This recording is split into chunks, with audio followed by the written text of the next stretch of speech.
Alright. So if you want the value of each variable to be printed on the console, you need to write the variable name and then you will notice that there it is printed. Otherwise, you can similarly write its variable there and thereafter you can run this particular line of code and then you will see that the value in that particular variable is printed out in console. So we were talking about in the previous lesson that how we can assign a name of variable. We have seen how we can assign a particular value to variable, but there is a set of rule to assign a name of a variable.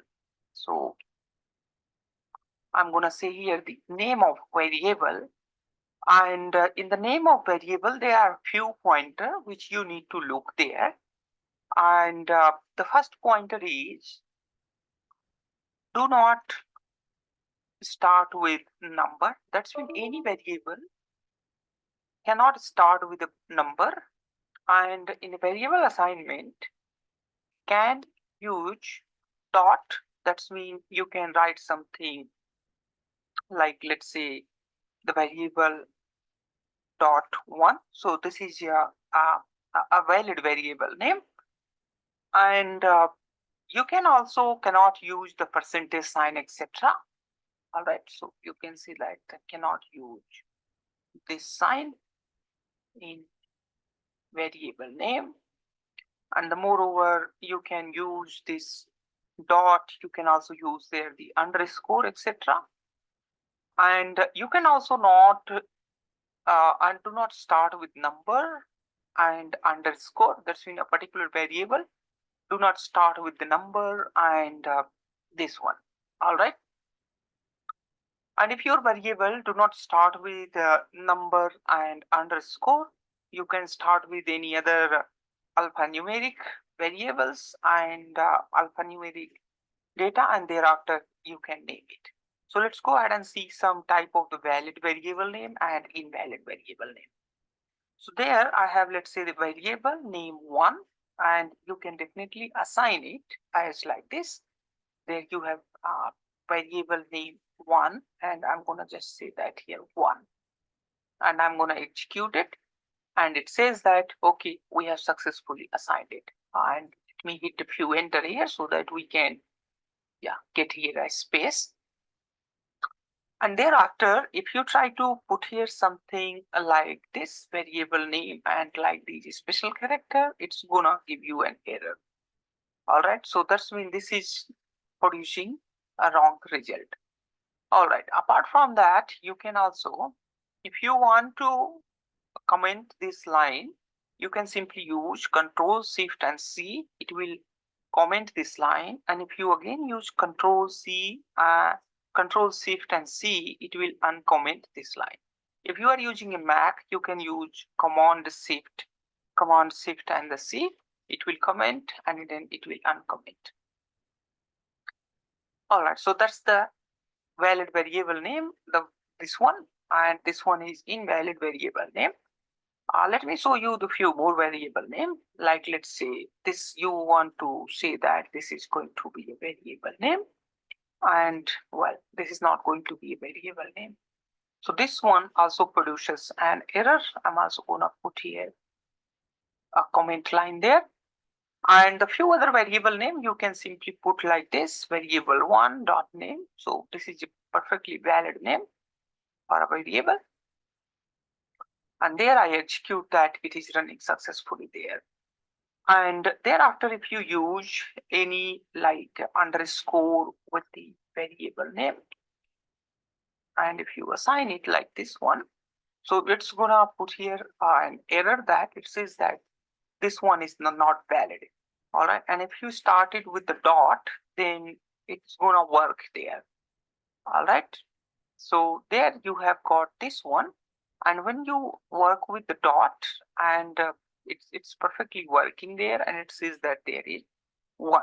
And if you assign something like 10, and thereafter if you run it, it says that there is 10. And very interesting to see that what is going to be the value of this particular variable name. So we do not have anything which is named as variable name, but we have there variable one. That meant to say that when you try to print or run anything which is not in environment variable, then you get something like this that is not defined. All right. So if you have here this variable dot name and you run it, and then you get it. All right. Perfect. And if you want to print the value of a particular variable, then you can simply write there a print of the name of that variable. So there I have a variable name one. So it says that, okay, that's the one. This is the one way. And let's say if you want to print the two different variable, like let's say you want to print there the ABC. Let's say if you type there like this, ABC, and you get there only one value. So this is not going to work in this case. So there we use there a cat. All right. So this cat is going to do a concatenation, and with this concatenation, we are going to get all the value. That's the ABC. All these value has got printed out in the console. And last, one more thing I would like to point out here, that when we assigned this particular variable and we did not see it in the environment, it happens because whenever a variable or any object starts with the dot, then it is considered as a hidden object. And if you want to show it in environment list, you can simply write here ls. So this ls is going to show us that what are the name of variables in a global environment is present. So the mostly I mean to say that I'm actually going to do like this: ls all dot names is equal to true. All right, let's go ahead and run it. And once you run it, thereafter we will be able to see that these are the variable name which is actually present in the environment. All right, and there is one more variable it is present like this, random.cd. All right, so with the help of this particular command, you can see what are variables which is present in the environment, which is considered as a hidden variable. And you can also, if you put on this clear object workspace, it clearly says that do you want to delete the hidden object or not. And if you say yes, then it deletes all the objects, and you can simply see it here. All right. Sorry, you can simply, if you run it, then you see that there is nothing in the environment. All right. This is all about in this lesson. Thanks a lot for watching it.